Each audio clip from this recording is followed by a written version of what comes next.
السلام عليكم ورحمة الله.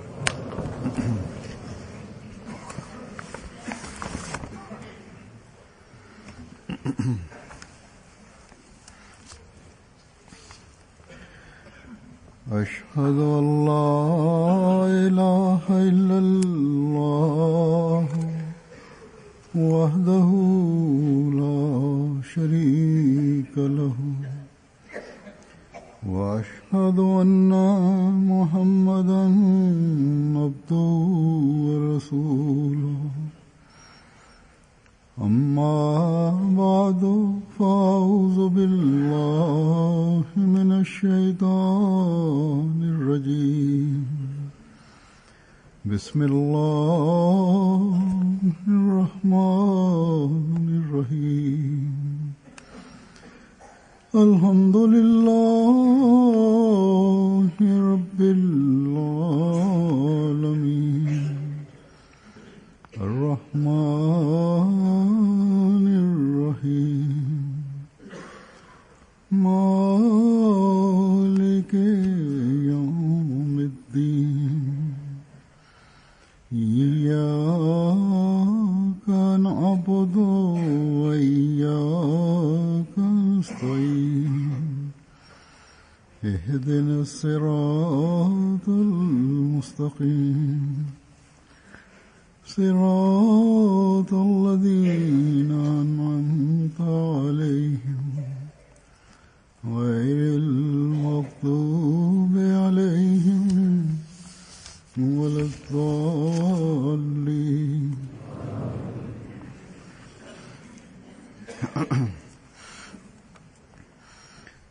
اللہ تعالیٰ کے فضل سے آج کا دیان میں جلسہ سالانہ شروع ہوا ہے. اسی طرح بعض اور ممالک ہیں دنیا کے جہاں По милости Всевышнего Аллаха, сегодня у нас начинается Джалса Салана в Кадияне, Индия. Так же, как и в некоторых других странах мира, например, в некоторых африканских странах. И сегодняшняя моя хутба тоже является частью их программы. Было время, когда Джалса проходила только в Кадияне. Затем, после раздела Индии и Пакистана, Джалса проводилась и в Пакистане. Но противникам Ахмадията и правительством Пакистана было очень ненавистно, чтобы мусульмане Ахмади поминали Всевышнего Аллаха и Его любимого посланника. Мир и благословение Аллаха да пребывают с ним.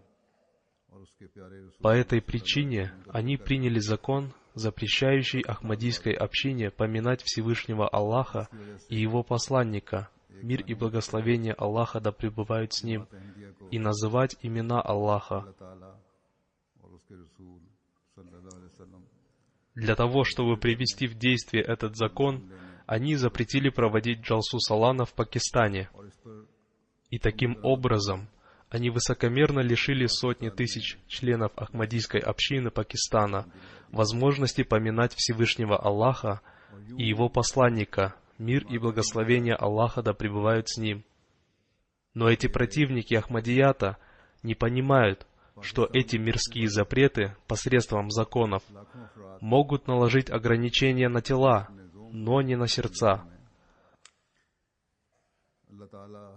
Несмотря на эмоциональные мучения, несмотря на финансовый ущерб, несмотря на то, что мусульмане бывают убиты, враги Ахмадията не могут лишить наши сердца любви ко Всевышнему Аллаху. Несмотря на всяческие притеснения, несмотря на причинение ущерба, враги не могут лишить наши сердца любви к нашему Господину, Хазрату Мухаммаду, мир и благословение Аллаха да пребывают с ним. Любовь к калиме этих наших противников, которые на первый взгляд кажутся нашими братьями, произносящими ту же самую калиму, представляется странной, потому что вместо того, чтобы радоваться, что среди мусульман есть еще одна община, которая ради любви к калиме не только претендует на готовность пожертвовать всем, но и на практике доказали, что любовь к калиме вошла в сердце даже каждого ребенка общины. Но, несмотря на все это, они прилагают усилия, чтобы законным и незаконным образом запретить нам произносить калиму. Каждый по своей природе справедливый человек, увидев противодействие Ахмадияту со стороны противников и причинение ими боли и страданий, будет называть это не только противодействием Ахмадияту, но и более того, противодействием исламу.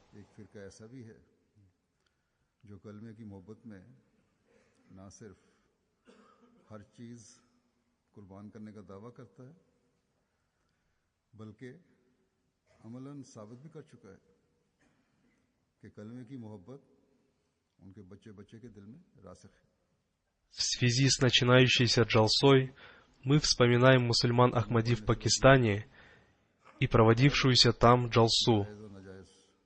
Каждый год месяц декабрь пробуждает необыкновенные чувства в сердцах мусульман Ахмади, живущих в Пакистане, в связи с джалсой, которая раньше проводилась в их стране в этом месяце. Дай Аллах, чтобы их эмоции, подобно потоку, принимая милости Всевышнего Аллаха, поглотили все противодействия, притеснения, всякие затруднения, подобно тому, как поток воды уносит с собой сухую траву и сор. И чтобы мусульмане Ахмади, живущие в Пакистане, получили пользу от тех благословений, которые получает в наше время Ахмадийский мир.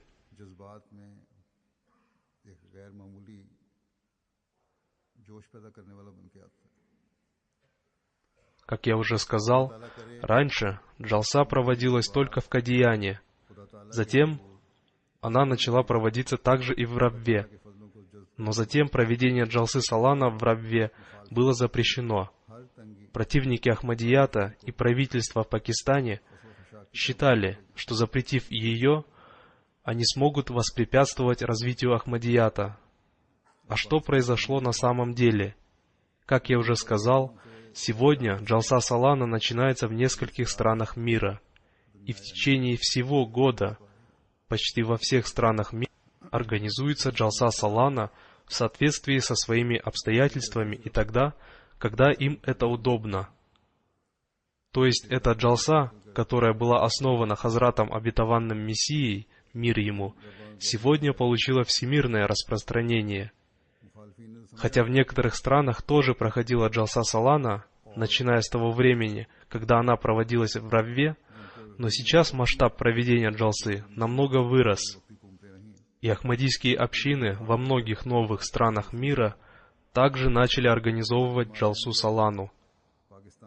И сегодня не только мусульмане Ахмади, но мирские лидеры и последователи других религий, и более того, некоторые мусульмане не Ахмади с доброй природой, все они называют мероприятия джалсы Салана сообщающими миру об истинности ислама и знакомящими его с прекрасным учением ислама. Да, это было предопределено Всевышним Аллахом, чтобы такими были результаты джалсы, и так и происходит. И миру уже стало ясно, что только благодаря ахмадийской общине они смогли узнать о прекрасном учении ислама, потому что это является одним из предопределений Всевышнего Аллаха, о котором сам Хазрат Обетованный Мессия, мир ему, во всеуслышание объявил: «Не считайте эту джалсу Салана подобной обычному собранию людей. Это то дело, которое основано на чистой Божьей помощи для возвышения слова ислама. Основы этого движения в исламе заложил Всевышний Бог». То есть, это и есть то духовное собрание, посредством которого будет возвышаться имя ислама, потому что люди, принимающие участие в этой джалсе, будут учиться тому, что произведет поистине духовную революцию, духовное преобразование в их знаниях и практическом состоянии. И затем, это духовное преобразование в знаниях и практическом состоянии будет являть миру красоту ислама и подтвердит, что ислам и является самой совершенной и завершающей религией среди всех религий, потому что это будет явлено не только благодаря человеческим усилиям, но и более того, это будет явлено благодаря поддержке и помощи Всевышнего Аллаха. Хазрат обетованный Мессия, мир ему, еще больше разъясняя это, изрекает: Всевышний Аллах заложил основы этого движения своей десницей, и Он уготовил для этого движения различные народы, которые скоро присоединятся к нему, потому что это является делом того всевластного Бога, для которого нет ничего невозможного. Скоро наступит такое время, более того, уже близко, когда в этой религии не останется и следа от представлений о Боге, как о действии каких-то сил природы, и больше не останется людей, чрезмерно любящих природу, вместо Бога. И не останется противников, поклоняющихся фантазиям, и тех, которые отказываются верить в сверхъестественные Божьи чудеса, и примешивающих в свою веру абсурдные и ложные повествования, противоречащие священному Корану. И Всевышний Бог установит на земле срединный путь для своей уммы, то есть тот самый путь, который принес Коран, тот же самый путь, которому научил своих сподвижников благородный посланник, мир и благословение Аллаха да пребывают с ним. И это является тем же самым руководством, которое с самого начала ислама получили правдивые, мученики и праведники. Так и будет. И это обязательно произойдет. Да услышат имеющие уши. Благословенны те, для кого открылся прямой путь.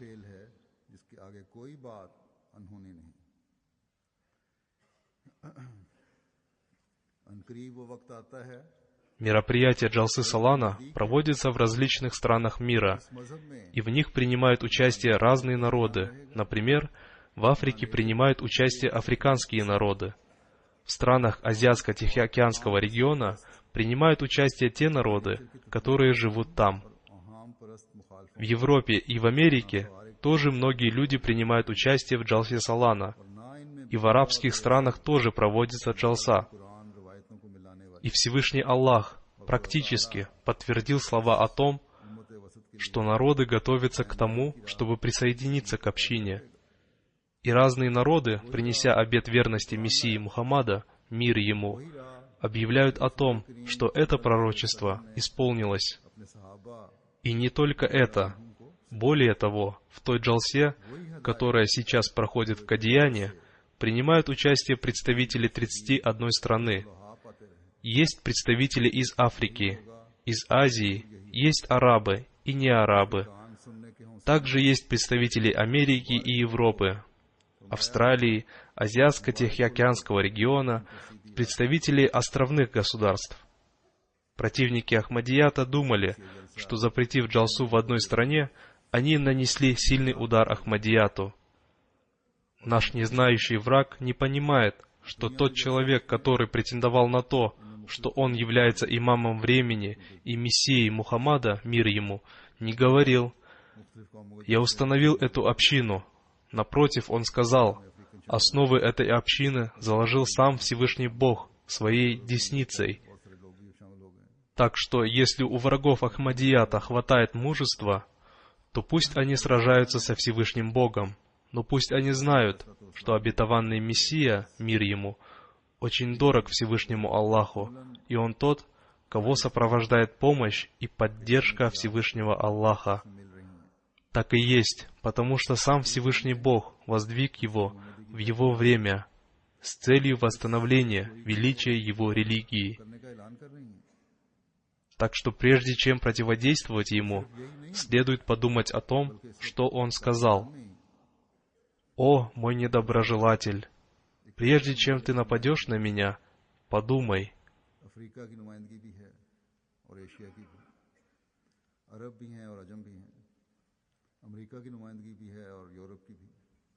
Противники Ахмадията должны помнить, что общины не перестают существовать из-за временных мучений, страданий, причиняемых членам общины.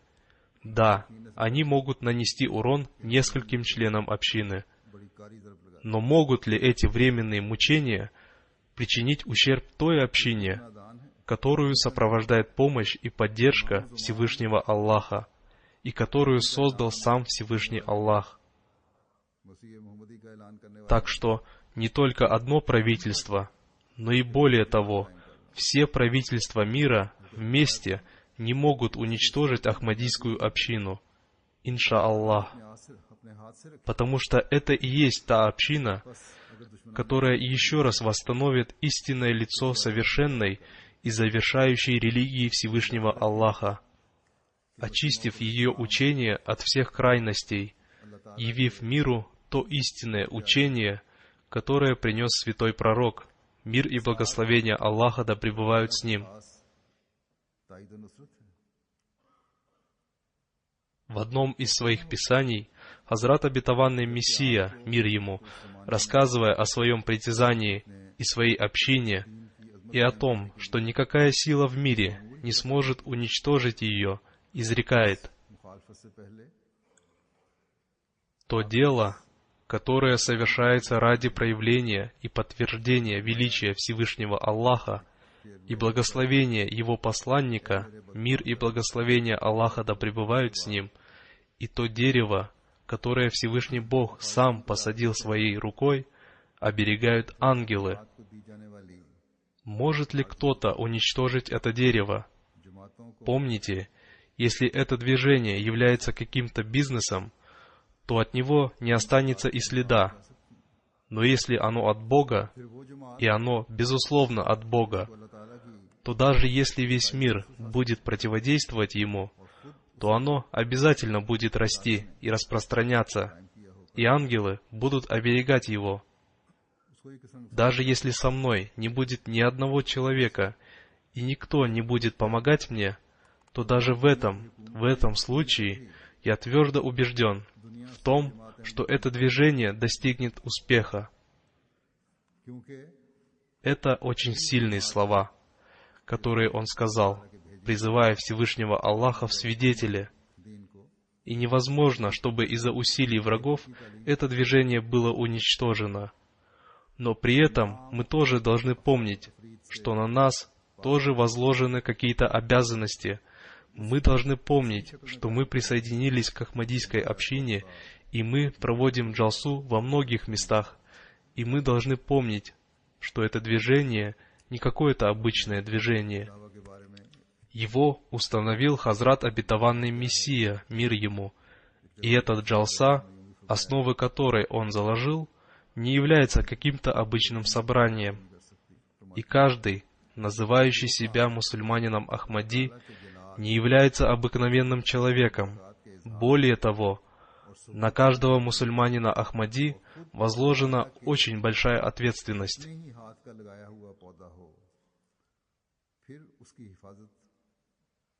Как сказал Хазрат Обетованный Мессия, мир ему: «Даже если какой-то слабый верующий оставит меня, более того, даже если весь мир оставит меня, то Всевышний Бог не оставит меня. Он дал мне это обещание». Так что каждый мусульманин Ахмади, претендующий на то, что он дал обет верности Хазрату Обетованному Мессии, мир ему, тоже должен принять участие в той поддержке и помощи Всевышнего Аллаха, которую он оказывает Хазрату Обетованному Мессии, мир ему. Это является очень большой обязанностью.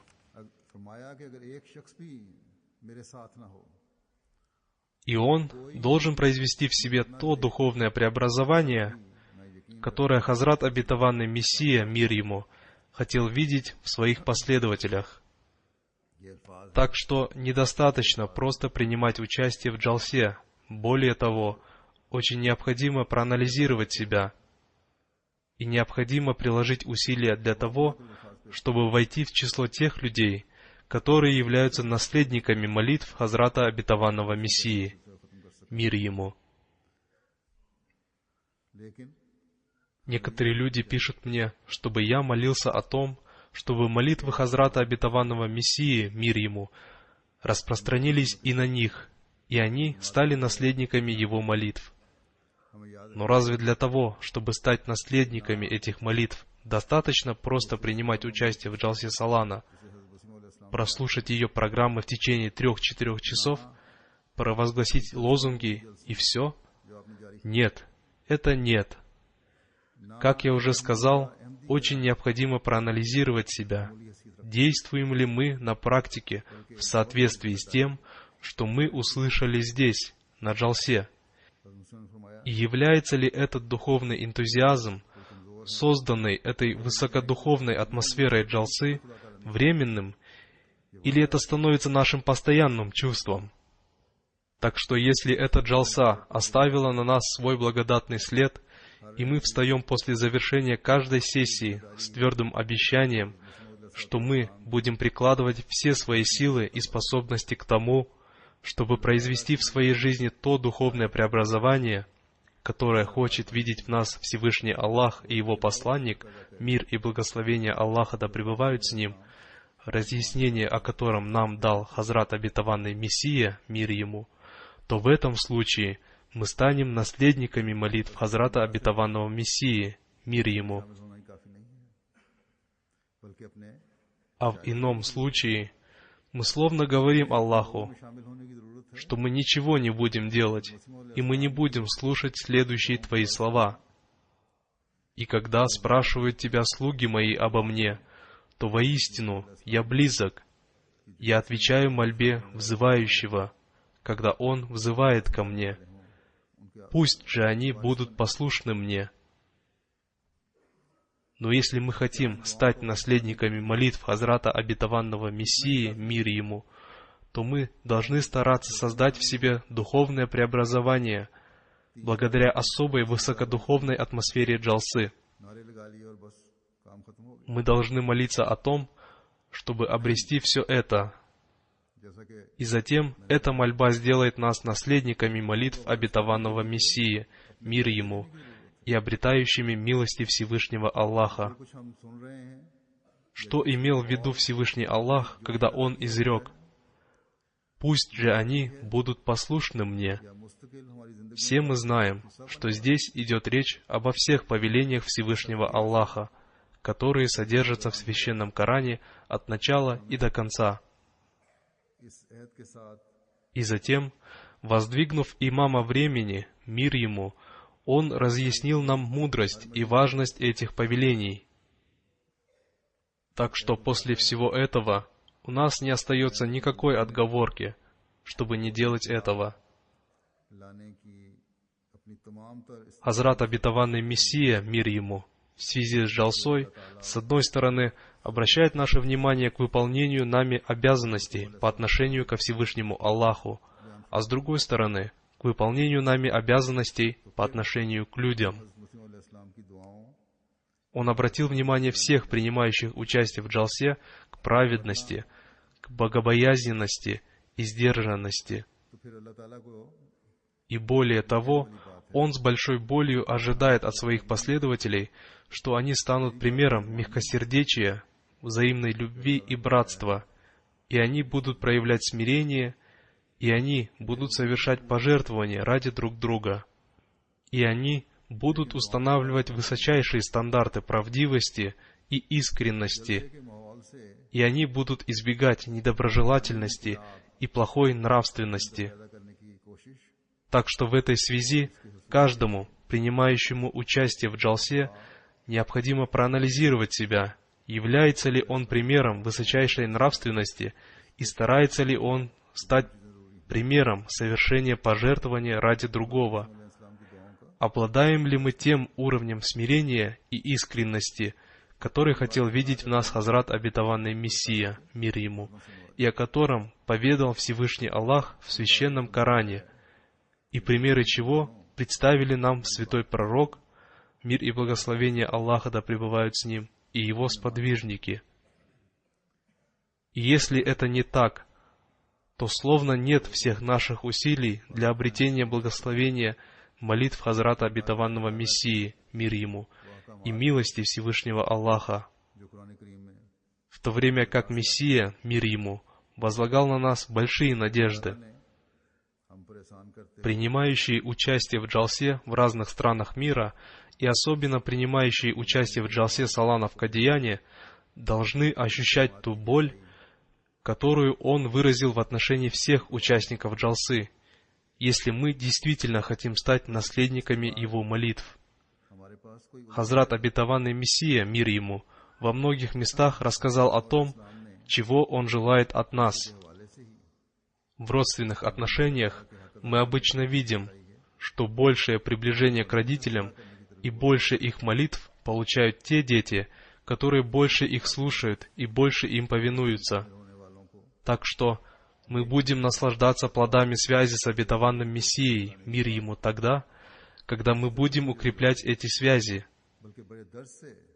Сокровище молитв обетованного Мессии, мир ему, является таким сокровищем, которое будет существовать до Дня Воскресения. Так что счастливы те, кто получат благословение этих молитв. Теперь я представлю вашему вниманию некоторые изречения Хазрата Обетованного Мессии, мир ему, в которых он рассказал о том, какие надежды он возлагал на членов общины. В одном из своих писаний он изрекает: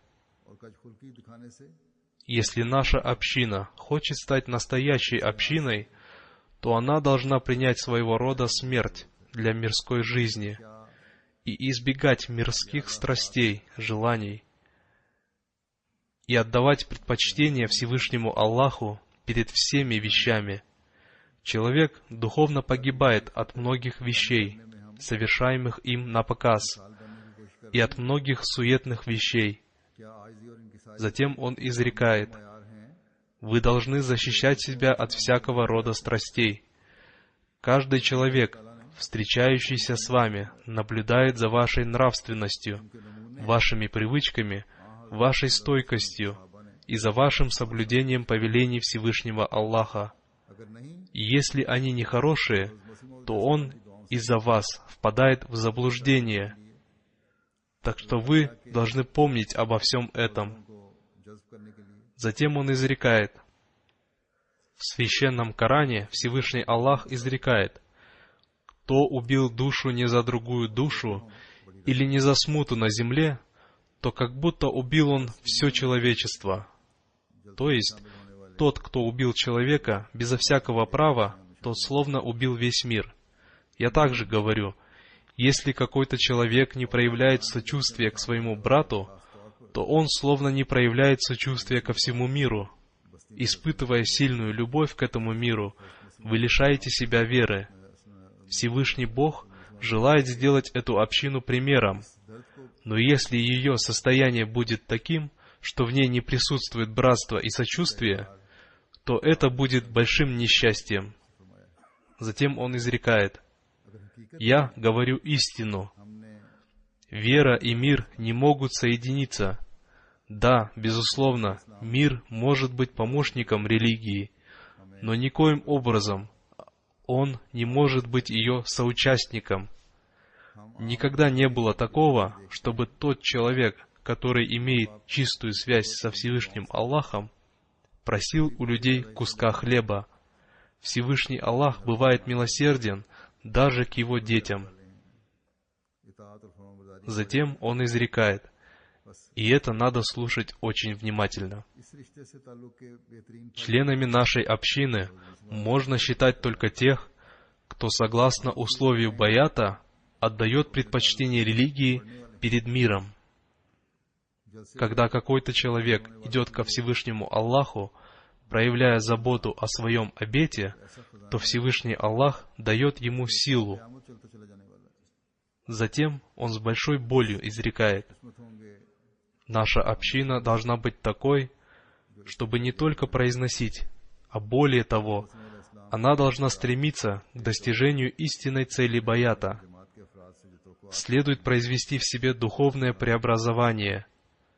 Вы не можете радовать Всевышнего Аллаха только обладанием знания религиозных вопросов.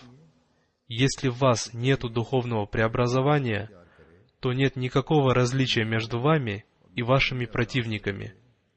Для духовного преобразования надо прилагать усилия и обращаться с мольбой к Аллаху во время молитвы. Также посредством милостыни и всеми другими средствами включайте себя в число тех, которые усердствуют о нас. Это есть те несколько наставлений обетованного Мессии, мир ему, которые я выбрал для вас. Хазрат обетованный Мессия, мир ему, дал нам многочисленные наставления для обретения высокого уровня духовности и нравственности, и мы, следуя им, должны стараться создать в себе отличие от других, потому что без всего этого мы не можем достичь цели баята.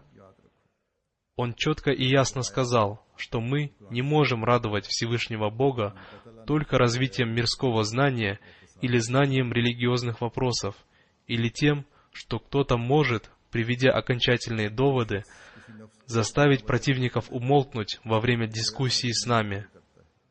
Все это означает, что только обретение знаний недостаточно. Да, нет никакого сомнения, что прогресс и развитие в знании имеет важное значение, но для того, чтобы порадовать Всевышнего Бога и обрести Его любовь, очень необходимо развиваться в практических делах, очень необходимо улучшить свое духовное состояние. И для того, чтобы улучшить свое духовное состояние, очень необходимым является следование повелениям Всевышнего Аллаха. И очень необходимо войти в число тех людей, о которых Всевышний Аллах изрек, и те, которые усердствуют о нас, то есть в число тех людей, которые прилагают усилия для того, чтобы встретиться с Аллахом. И они делают это, пожертвовав своими страстями и взывая с мольбами ко Всевышнему Аллаху в молитвах и совершая пожертвования. И они не упускают ни одной возможности для снискания довольства Бога. И тогда Всевышний Аллах, увидев сильное желание таких людей, изрекает: «Непременно мы наставим их на путях наших». Так что для того, чтобы обрести приближение ко Всевышнему Аллаху, человеку в первую очередь очень необходимо самому приложить усилия. И только в этом случае он сможет обрести приближение к Аллаху. И для того, чтобы стать наследником молитв, возлюбленных Богом, очень необходимо приложить усилия, чтобы стать заслуживающими их молитвы. Так что Джалса Салана, проходящая в различных странах, создает для нас ту высокодуховную атмосферу, которая делает нас теми, о ком они молились. И в этой высокодуховной атмосфере джалсы очень необходимо, чтобы мы, проанализировав себя, старались повышать уровень выполнения своих обязанностей перед Всевышним Аллахом и своих обязанностей в отношении людей. Дай Аллах, чтобы мы быстро достигли путей обретения Всевышнего Аллаха. Да наделит нас Всевышний Аллах способностью и возможностью этого.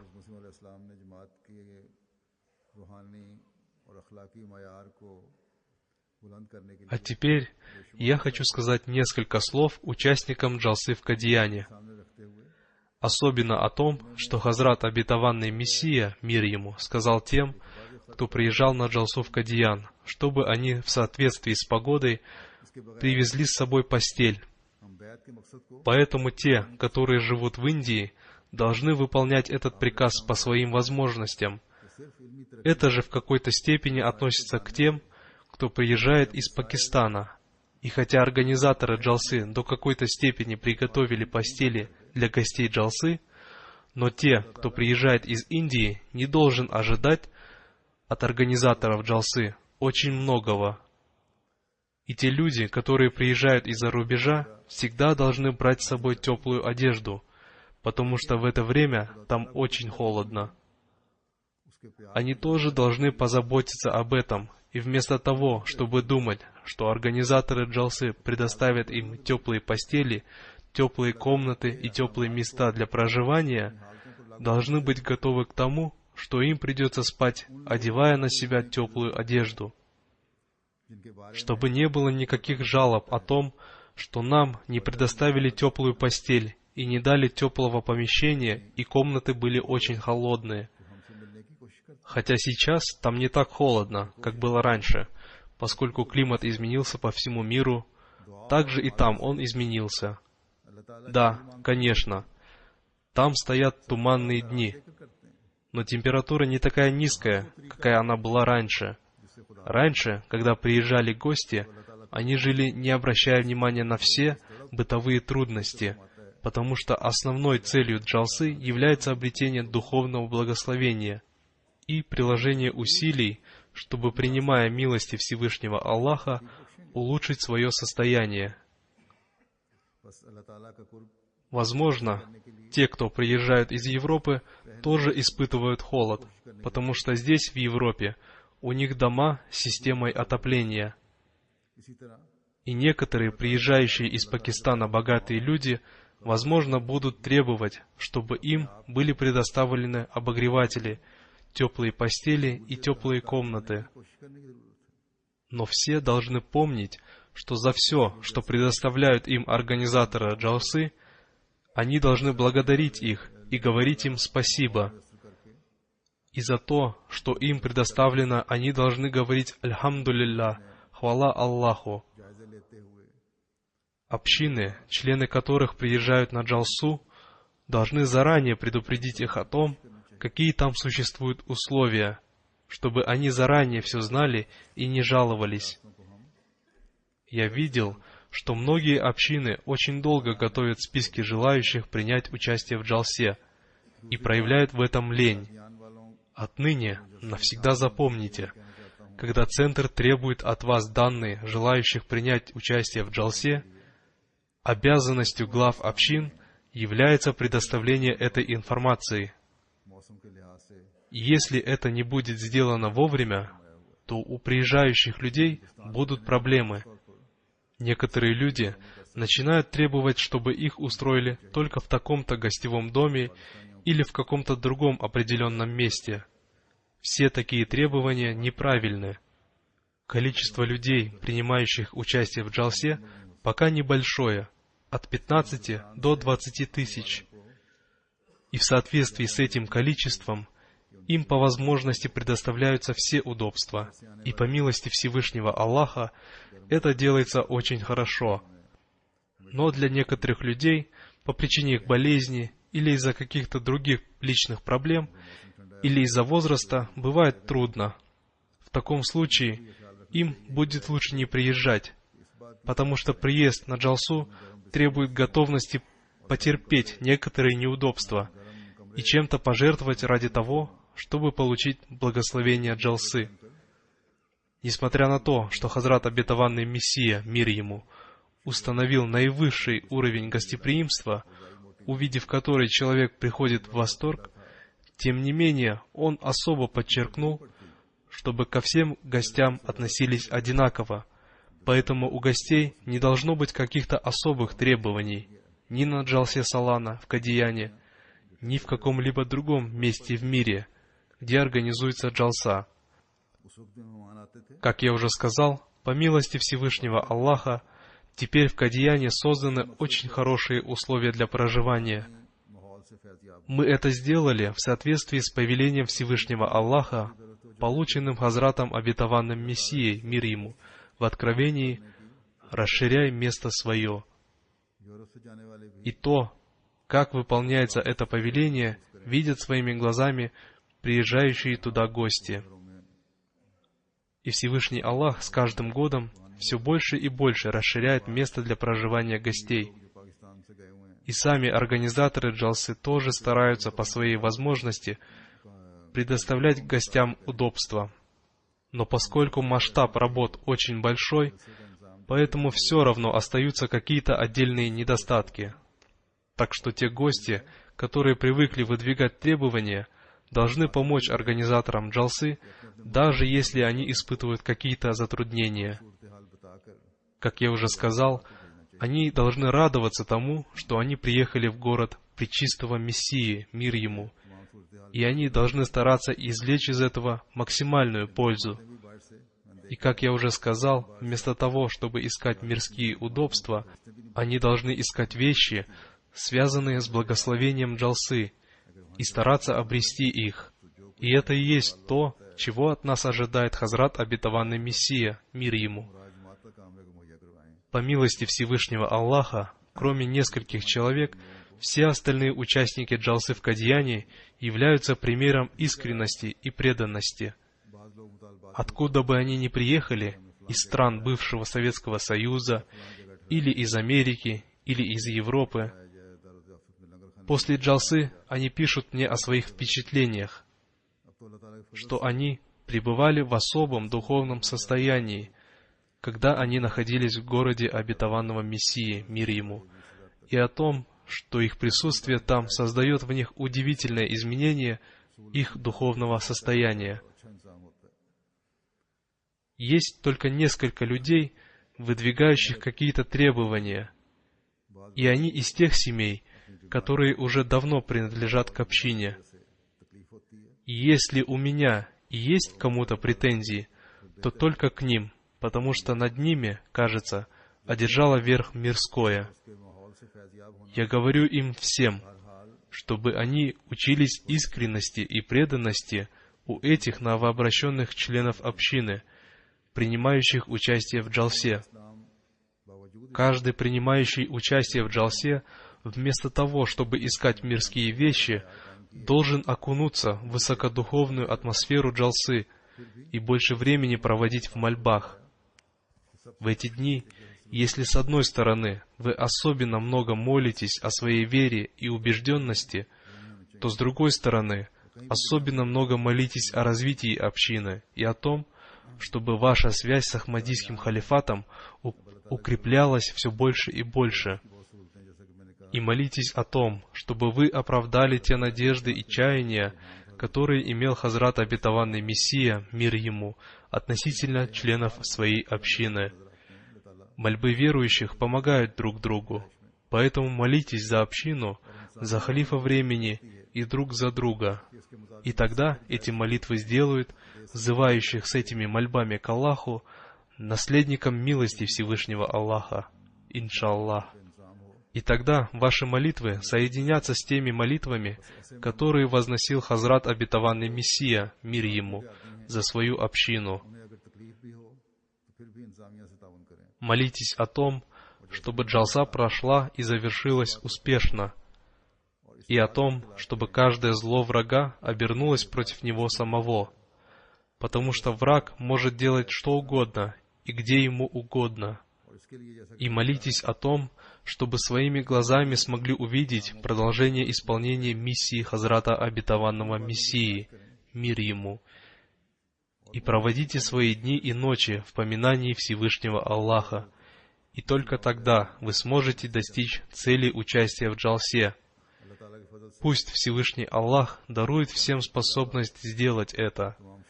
Да покажет нам Аллах то, как мир собирается под знаменем Хазрата Мухаммада, посланника Аллаха, мир и благословение Аллаха да пребывают с ним, присоединяясь к Мессии Мухаммада, мир ему.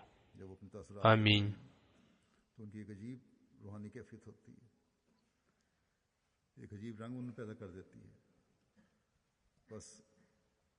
После молитвы я проведу заупокойную молитву по уважаемому Ахмаду Шамшер Сукия с острова Маврикий, скончавшегося 24 декабря этого года.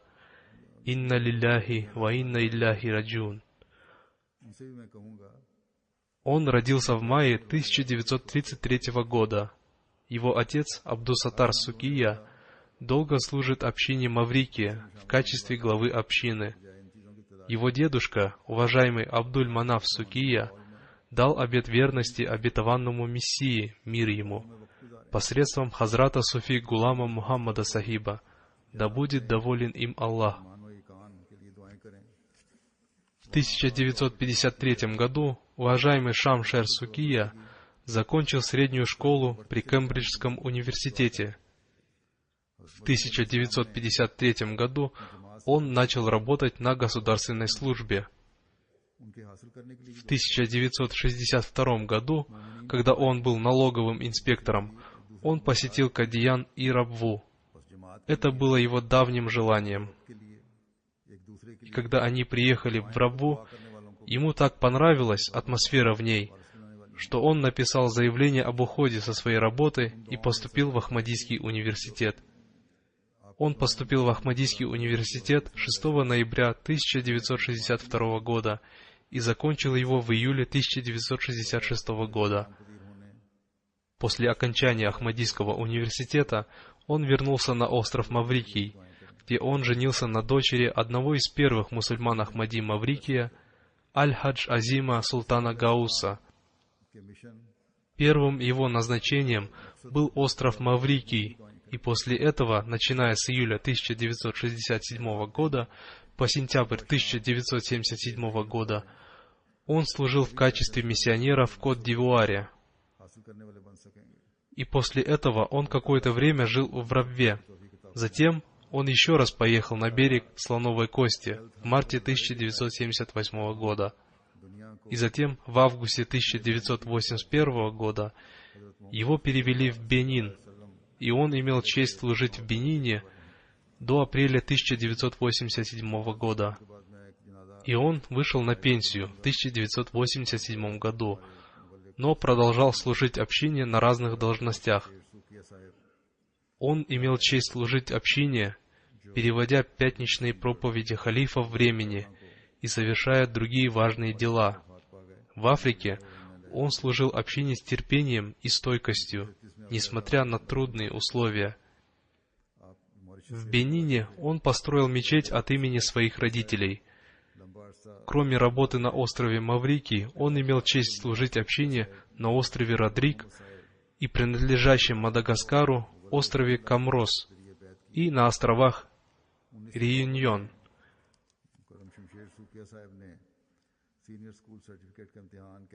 Находясь на Маврикии, он продолжал служить общине, занимаясь переводами литературы общины. Он имел честь перевести много книг общины на французский язык. Он имел честь перевести на французский язык книгу обетованного Мессии, мир ему, «Ковчег Ноя», и записывал переводы на французский язык пятничные проповеди четвертого халифа и отправлял их во франкоговорящие страны. Он имел честь перевести священный Коран на креольский язык, и он имел честь редактировать новое издание перевода священного Корана на французский язык. И он написал небольшую книгу о жизни святого пророка, мир и благословение Аллаха да пребывают с ним.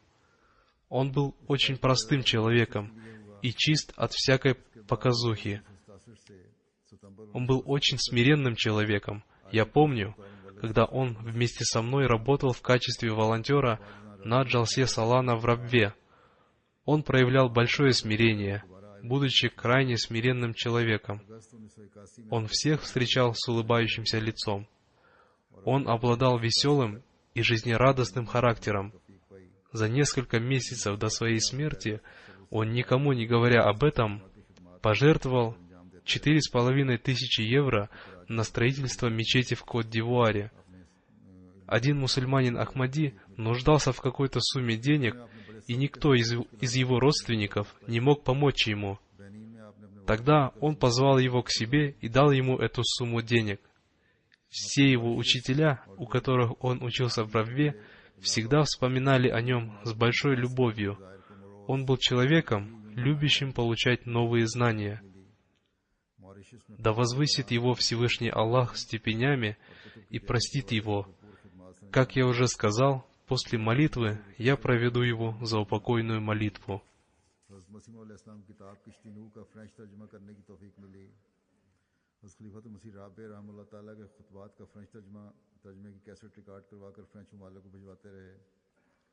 कुरान करीम का क्रेओल जुबान में तर्जुमा करने की तौफीक मिली।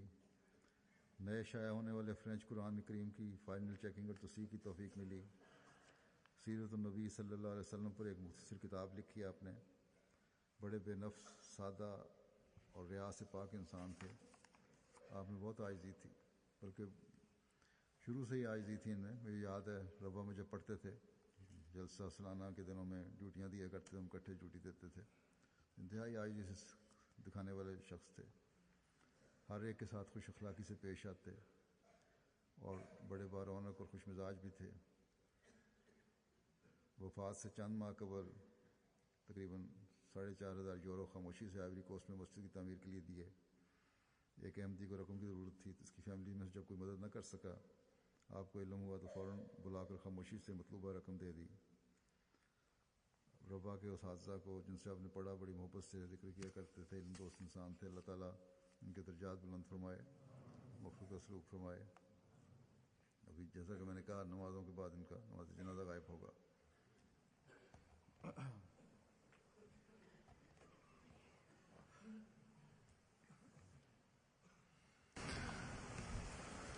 अल्हम्दुलिल्लाह नहमदुहु व नस्तईनुहु व नस्तग़फिरुहु व नु'मिनु बिही व नतवक्कलु अलैहि व नऊज़ु बिल्लाहि मिन शुरूरि अनफुसिना व मिन सय्यिआति अअमालिना। मन यहदिहिल्लाहु फला मुदिल्ल लहु व मन युद्लिल्हु फला हादिय लहु। व नशहदु अन ला इलाहा इल्लल्लाह व नशहदु अन्ना मुहम्मदन अब्दुहु व रसूलुहु। इबादल्लाहि रहिमकुमुल्लाह। इन्नल्लाह यअमुरु बिल-अद्लि वल-इहसान व ईताइ ज़िल क़ुर्बा व यन्हा अनिल फ़हशाइ वल मुनकरि वल बग़य य'iज़ुकुम लअल्लकुम तज़क्करून। उज़्कुरुल्लाह यज़्कुरुकुम वदूहु यस्तजिब लकुम व लज़िक्रुल्लाहि अकबर।